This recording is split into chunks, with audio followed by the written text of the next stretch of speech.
And now I'm joined by Colonel Ray Wojcik, retired, former Defense Attaché at the American Embassy here in Warsaw. Thanks for joining us today on TVP World. As always, great to have you back. Now, we're here at this conference, Defence24 Days, and there's a lot of speakers, there's a lot of panels, and there's absolutely a lot of topics. But I know that you were just on a certain panel, so let's talk about deterrence here on the eastern flank and what is being said about that. So great to be back at Defence24. I always appreciate the invitation, and a lot of, as you said, very important topics. And this key topic from the panel was more broadly about what is the U.S. role or U.S. leadership in Europe today, and what should it be?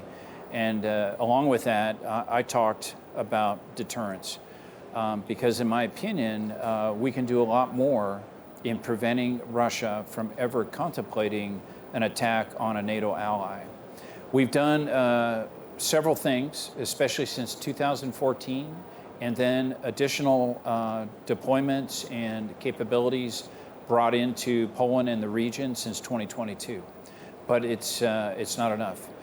During the Cold War, we had 400,000 at max American troops in Europe, more than 200,000, I think more than 250,000 just in West Germany.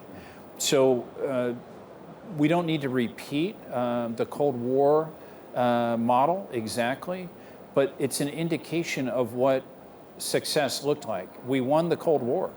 We won it on different fronts. We won it on an economic front. We won it on a democratic leadership front. But we also significantly won the Cold War because we won the deterrence and defense message. And Russia understood the pain they would suffer if they tried to attack NATO. I don't think we've made that message totally clear, especially along the eastern flank, the periphery of NATO today. And I'm talking basically from Estonia to Bulgaria. Now we've added Finland, which is significant new capability along the front line. So you have these heavy anchor allies, basically, Finland, Poland, and Romania, which still needs a lot more support to get there. But the United States needs to lead NATO, and it needs to lead the deterrence and defense posture, let's say. We've done a lot, but again, it's not enough. And just one example I gave in the talk was we have something called the 5th Corps headquarters. Corps are not 100,000 armed. They're a big staff that can manage multiple divisions. So that's the way they're organized in the United States. We have several corps structures. We have one particular corps dedicated to Europe, and that corps is rebooted, actually. It didn't exist until it got rebooted just a few years ago, and its focus is the eastern flank of NATO. We sent a portion of that corps forward to Poland. So it's in Poznań, and it's called the Corps Forward Headquarters. But in my view, if we're really going to look and show our capabilities about command and control and how we're preparing for combat, we need to have that whole corps structure together that focuses on Europe, in Europe, preparing for war, preparing to deter and defend Poland and the rest of the eastern flank of NATO. That's just one small example, but there's many others similar to that we just taking a small step, but there's a lot more should be done. Well, a couple of years ago, there was a lot of talk about moving the bases from Germany over here to Poland, right? Why do you think the Americans were so reluctant to do that? And even in today's environment, still remain so. They would rather forward position on a rotational basis, that 5th Corps, I think, as you mentioned. Yeah. So the 5th Corps, again, going back to that just one example, the great news about it is that forward portion of it, which is almost 200 personnel, 200 soldiers, is permanent. That's a permanent assignment. That's the only major U.S. Army permanent unit in the eastern flank of NATO in Poland. There's an Army garrison headquarters nearby. They support logistics and administration. That's important too. That is also permanent. Those are two great steps. But certainly we don't have permanent brigades, battalions, divisions And that's what I think needs to change. So during the Cold War, we had that, especially in West Germany. We had the ability to train and work daily with our allies and integrate. When you bring forces in for 9 months or 12 months on these rotational basis, you're always going to lose continuity between these rotations. And it's a matter of each new unit trying to familiarize. This is the way we did it in Afghanistan and Iraq, and our allies deserve much better on the continuity front and capabilities and training. So I think what we need to do is have some permanent brigades and even a division in Poland, and then be able to raise the level of the capabilities of Polish forces, which are committing a lot to the defense of NATO in new structure and new capabilities.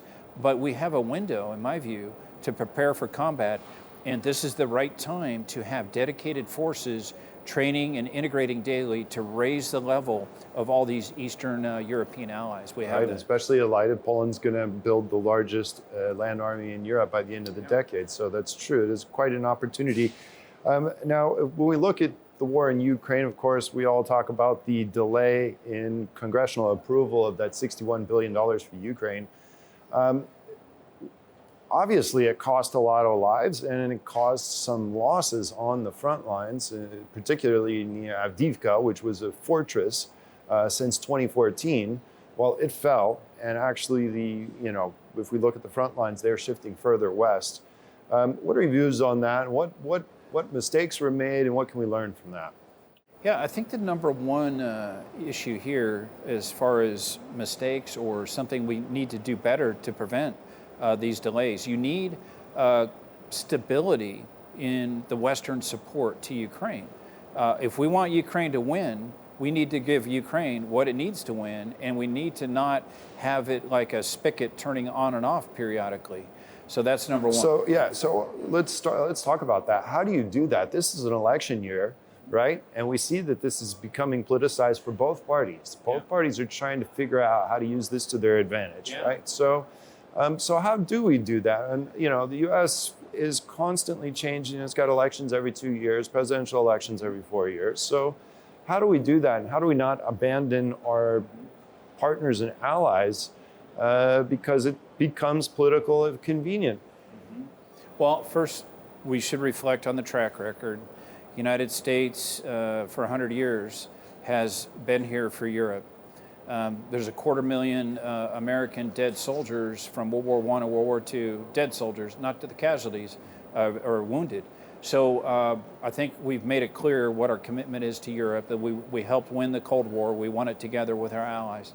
So I don't think you can just, because of a political change, see or forecast that the United States is walking away from Europe. I think there's a realization deeply embedded in the institutions that will ensure that the United States is going to be here for Europe. But again, these ebbs and flows and these changes in administrations and policies can be detrimental. So I would add to the point about what mistakes were made.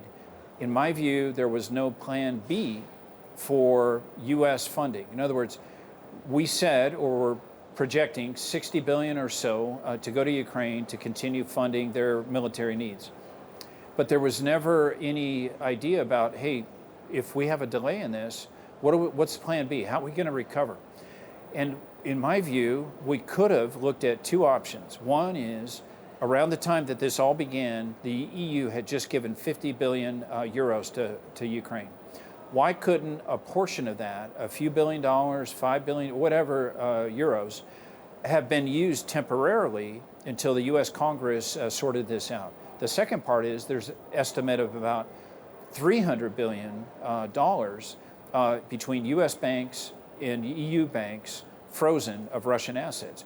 Again, why couldn't have some of that or all of it been seized and temporarily used to bring stability to this funding issue? So to me, there's more at play here than just a 1 and 0 equals Ukraine is put in a bad position. So we could have done something to mitigate that. Nothing was done, in my view. So we can't let that happen in the future. We need to make a commitment. That's why I say all the time, we have to realize and communicate to the citizens of the United States and to citizens of free Europe that this is an existential threat to Ukraine, therefore the rest of Europe and the West, because of the ramifications of Ukraine losing. So you have to make the populations understand that if you want them behind you to support getting on a war footing. And that's where we talk about defense industry and the stability of funding to support Ukraine for the long haul. And probably the last point is we need to stop deterring ourselves.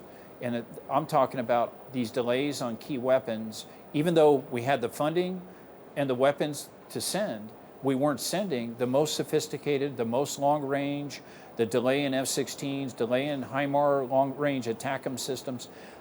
Those hurt the Ukrainians as much as this congressional debate. We're not talking about that, though, right now. I don't know why, but that is a problem, too. We need to stop deterring ourselves, understand what's at stake, and get Ukraine what it needs. Right, and very briefly, the UK, we're almost out of time, the UK has said that it's allowing Ukrainians to use its weapons that it gives, including its long-range weapons, to their disposal for use beyond their territory if that's how they wish to use them. Do you think a decision like that by the UK will have any bearing on the US administration to potentially allow something similar? I hope so. I really hope so. It's really embarrassing when you think about it. We're saying, hey, Russia, you can do whatever you want, or we're not saying that, but Russia is doing whatever it wants in Ukraine, targeting civilians, targeting energy infrastructure, targeting water supplies. Yet Ukraine must be hamstrung and restricted from firing any U.S. munitions or system across the border. That's a huge mistake and a huge signal to Moscow of how self-limiting we are and self-deterring, limiting the types of weapons and then dictating how they are used. And the last point here is during the Vietnam War, we had something called the 8,300-mile screwdriver. We had the White House telling generals on the ground in Vietnam where the targets are and how to limit operations. So we're essentially doing that from the White House, and now it's not even to American forces. We're telling Ukrainian forces, our allies, I call them our allies, how they should limit themselves. So that's wrong, and I think that should not be part of U.S. policy. I hope the UK can influence that policy. Well, Colonel Ray Wojcik, thank you very much for your assessment and joining us on TVP World today. Great to be here. Thank you.